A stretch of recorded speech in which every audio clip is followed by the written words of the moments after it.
নমস্কার বন্ধুরা। নবম শ্রেণীর মডেল অ্যাক্টিভিটি টাস্ক যেটা অক্টোবর মাসে আমাদের স্কুল থেকে দেওয়া হবে বা ইতিমধ্যে হয়তো দেওয়া হয়েও গেছে। আজকে আমরা তার উত্তরগুলো নিয়ে আলোচনা করব। উত্তরগুলো তৈরি আছে, এরপরে শুরু করছি। তার আগে আমরা এর প্রশ্নের ধরনটা একটু দেখে নিই।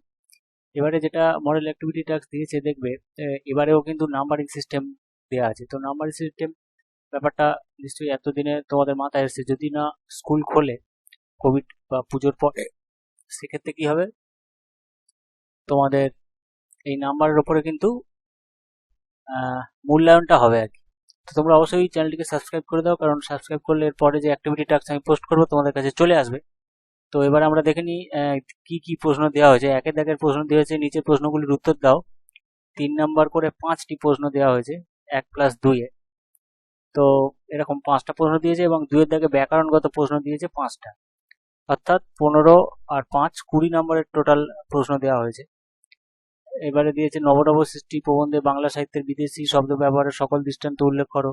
এইভাবে 5টি প্রশ্নের উত্তর দেওয়া আছে এবং 2-এর দাগের 5টি ব্যাকরণ, কেরোসিন উৎসগতভাবে কোন শ্রেণীর শব্দ, এইভাবে প্রশ্নগুলো দেওয়া আছে। তো চলো আমরা সরাসরি উত্তরে চলে যাই এবং তোমরা সম্পূর্ণ ভিডিওটি দেখো। ভিডিওটি পজ করে করে দেখবে এবং আস্তে আস্তে খাতায় লিখবে, অবশ্যই ক্রস চেক করে নেবে। তো চলো ভিডিওটি শুরু করা যাক।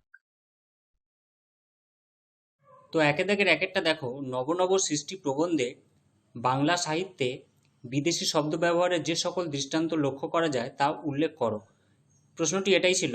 তো এবার উত্তরটি আমি বলছি। আলোচ্য বিষয়টি প্রাবন্ধিক সৈয়দ মুজতবা আলীর লেখা নবনব সৃষ্টি থেকে নেওয়া হয়েছে।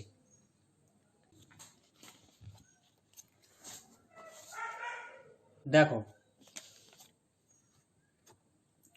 দৈনন্দিন জীবনে আলু, কপি কিংবা বিলিতি ওষুধের মতোই আমাদের ভাষাতেও বিদেশি শব্দ থেকে যাবে। কেউ কেউ জোর করে বিদেশি শব্দ বর্জনের চেষ্টা করলেও মুজতবা আলী জানিয়েছেন, বিখ্যাত লেখকেরা অনেকেই সাদরে বিদেশি শব্দ গ্রহণ করেছেন। রবীন্দ্রনাথ ঠাকুর স্বচ্ছন্দে লিখেছেন, আব্রু দিয়ে, ইজ্জত দিয়ে, ইমান দিয়ে। এখানে আব্রু, ইজ্জত, ইমান এই তিনটি আরবি শব্দ। নজরুল ইসলামই বাংলায় আরবি শব্দ ইনকলাব ঢুকিয়ে গিয়েছেন। বিদ্যাসাগর শুধু গদ্যে বিদেশি শব্দ ব্যবহার না করলেও বেনামে লেখা অসাধু রচনায় আরবি, ফরাসি শব্দ প্রচুর ব্যবহার করেছেন। এমনকি হিন্দি সাহিত্যে প্রেমচন্দও বিস্তর আরবি, ফরাসি শব্দ ব্যবহার করেছেন। এসব দৃষ্টান্ত দিয়ে প্রাবন্ধিক বুঝিয়ে দিয়েছেন যে বিদেশি শব্দের দৃষ্টান্ত লক্ষ্য করা যায়।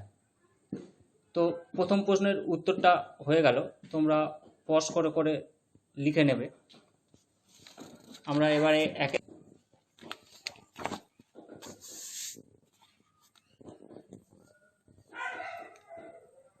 থেকে দুয়েরটা বলেছে, পৃথিবীর কোনো পদে কন্যারে দেখি নেকো।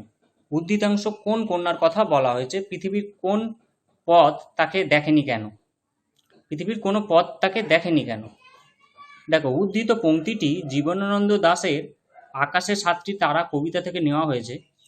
কবির কল্পনায় বাংলার সন্ধ্যায় আকাশে যে এলোকেশী কন্যার আবির্ভাব হয়, এখানে তার কথা বলা হয়েছে। কবি ঘাসের ওপর বসে পল্লী বাংলার দিন ও রাত্রির সন্ধিক্ষণে সন্ধ্যাকে নিবিড়ভাবে উপলব্ধি করেছেন। তার মনে হয় সূর্য অস্ত যাওয়ার পরে যেন এক এলোকেশী কন্যার আবির্ভাব হয় বাংলার আকাশে। তার ছড়িয়ে পড়া চুল ছুঁয়েই নেমে আসে অন্ধকার। কবির কল্পনার এই কন্যা আসলে সন্ধ্যাকালীন বাংলার প্রকৃতি। রূপসী বাংলার মতো সৌন্দর্য পৃথিবীর আর কোথাও নেই, তাই কেউ এই কন্যাকে দেখেনি। তাহলে একে থেকে দুয়ের প্রশ্নের উত্তরটাও হয়ে গেল। এবার তিনেরটা, একের থেকে তিনে যেটা বলেছে দেখো,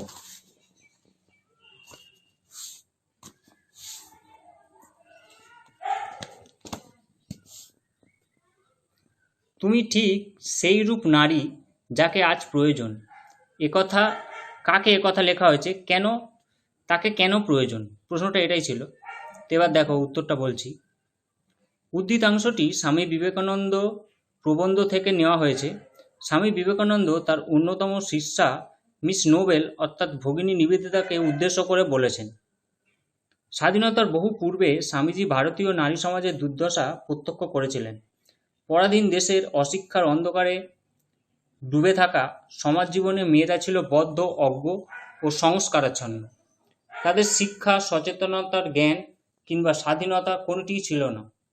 তাই তারা জহুরীর চোখে শিক্ষা, ঐকান্তিকতা, পবিত্রতা, ভালোবাসা, দৃঢ়তা আর ধমনীতে রক্ত প্রবাহিত মিস নোবেলের এদেশের প্রয়োজনীয়তার কথা বুঝতে কোনো ভুল হয়নি।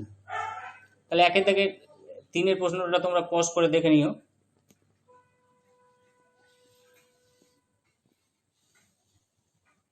এবার একে থেকে 4টা। সারাটা দিন আপন মনে ঘাসের গন্ধ মাখে, কে এমনটি করে থাকে? তার এমন করার কারণ কি? জন্মভূমির প্রকৃতি ও জন্মভূমিচ্যুত সন্তানদের আত্মিক নিবিড়তার কথা প্রসঙ্গেই আবহমান কবিতায় উদ্ধৃতাংশটি উল্লেখ করেছেন কবি নীরেন্দ্রনাথ চক্রবর্তী। জন্মভূমি থেকে দূরে থাকা মানুষেরা আবেগবিহুল হয়ে সবুজ ঘাসের কোমলতায় মাতার স্নেহের স্পর্শে আবিষ্ট হন। ঘাসের অনাবিল গন্ধ প্রাণ ভরে শরীর ও মনে মেখে প্রবাসের বেদনাত্ম অনুভূতির উপশম খুঁজে পায়। একইভাবে বঙ্গজননী প্রকৃতির সবুজ ঘ্রাণে মগ্ন হয়ে থাকেন।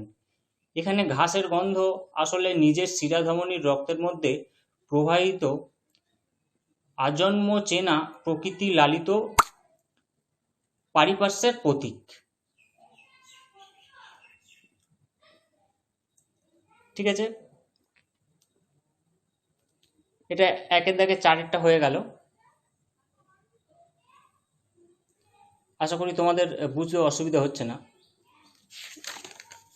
এরপর একের দাগের 5-এরটা দেখো। একের দাগের 5-এর যে প্রশ্ন দেওয়া হয়েছিল, রাধারানী কাঁদিতে কাঁদিতে কতকগুলি বনফুল তুলিয়া তাহার মালা গাঁথিল।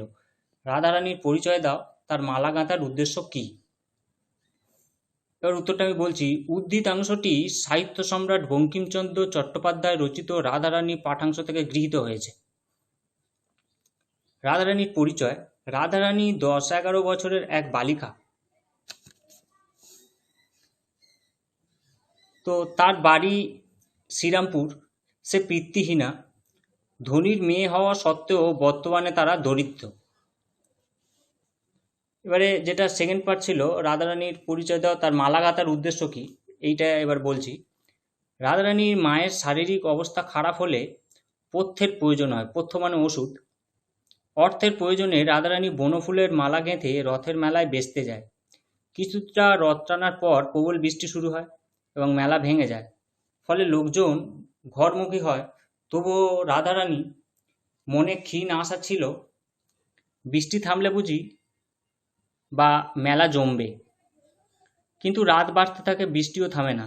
তাই মালা বিক্রি না হওয়ায় কাঁদতে কাঁদতে সে বাড়ি ফিরে আসে। তো 5টা প্রশ্নের উত্তর আমি চেষ্টা করলাম যতটা সম্ভব তোমাদের বলতে। এবার 2-এর দাগের ব্যাকরণগত যে প্রশ্নগুলো, তার উত্তরগুলো একটু জেনে নেব। দেখো, বলছে নিচের ব্যাকরণগত প্রশ্নের উত্তর দাও। যেটা 2-এর দাগের 1-একটা দেওয়া ছিল। কেরোসিন কেরোসিন বলেছিল যে কেরোসিন দিয়ে একটা প্রশ্ন ছিল, যে এটা প্রশ্নটা আমি দেখিয়ে দিচ্ছি। দেখো, তো কেরোসিন উৎসগতভাবে কোন শ্রেণীর শব্দ? কেরোসিন শব্দটি ইংরেজি ভাষা থেকে গৃহীত হয়েছে। উৎসগতভাবে এটি একটি বিদেশি আগন্তুক শব্দ। তোমাদের এটাই লিখতে হবে। 2-এর দাগের 2-একটা দেখো, একটি মৌলিক শব্দের উদাহরণ দাও। একটি বলেছে, আমি কয়েকটা দিয়েছি, চন্দ্র, সূর্য, হাত, পা ইত্যাদি। এবার 2-এর দাগের 3-এটা বলেছে নবগঠিত শব্দ বলতে কি বোঝো?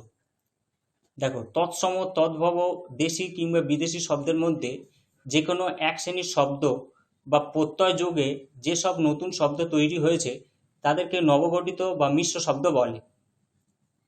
2-এর দাগের 8-এরটা দেখো, 2-এর দাগের 4-এরটা, সরি, 2-এর দাগের 4-এরটা পর্তুগিজ ও হিন্দি ভাষার শব্দ যুক্ত করে তৈরি একটি মিশ্র শব্দের উদাহরণ দাও। তো কি হবে? পাউরুটি। পর্তুগিজ ও হিন্দি ভাষার শব্দযুগে একটি শব্দ হচ্ছে পাউরুটি। পাউটা পর্তুগিজ এবং হিন্দি হচ্ছে রুটি। 2-5 একটা প্রশ্ন ছিল টিয়ার গ্যাস, যে টিয়ার গ্যাসের বাংলা অনুবাদ শব্দটি কি হবে? টিয়ার গ্যাসের বাংলা অনুবাদ শব্দ হবে কাঁদানে গ্যাস। তো সমস্ত প্রশ্নের উত্তর হয়ে গেল। তোমরা অবশ্যই চ্যানেলটিকে সাবস্ক্রাইব করে দিও। সাবস্ক্রাইব করলে নবম শ্রেণীর পরবর্তী অ্যাক্টিভিটি টাস্কগুলো তোমাদের কাছে চলে আসবে। আমি চেষ্টা করছি ডকুমেন্টস আকারে দেওয়ার জন্য। সবাই খুব ভালো থেকো, ধন্যবাদ।